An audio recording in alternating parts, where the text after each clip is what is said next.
जलावा चढ़ावे जई हो, जलावा चढ़ावे जई हो शिवालावा गे पगली। गौरा मैया के सैया से मंगी होई है पगलावा गे पगली। गौरा मैया के सैया से मंगी होई है पगलावा गे पगली। जलावा चढ़ावे जई हो, जलावा चढ़ावे जई हो शिवालावा गे पगली। गौरा मैया के सैया से मंगी होई है पगलावा गे पगली। गौरा मैया के सैया से मंगी होई है पगलावा गे पगली।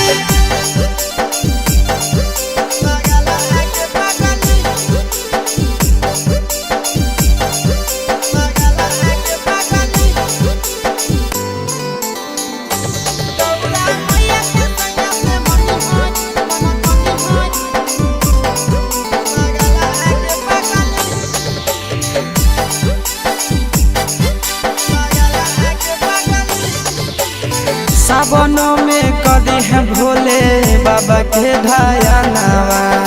सातो जन्म हमरे के मानी है सजनावा। सावन में कदी है भोले बाबा के ढायनावा। सातो जन्म हमरे के मानी है सजनावा। पूजी हो चरनिया, पूजी हो चरनिया मतवालावा के पगली।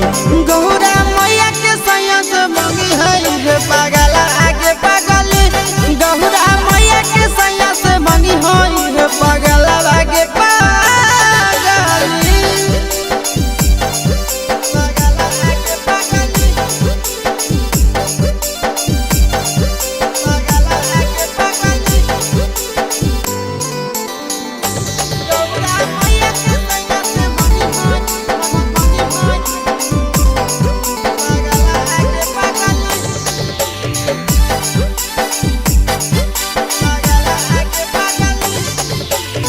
सावन के पहिला सोमारी भूखल रही हो। दिलावा के बतिया भोले बाबा जी से कही हो। सावन के पहिला सोमारी भूखल रही हो। दिलावा के बतिया भोले बाबा जी से कही हो।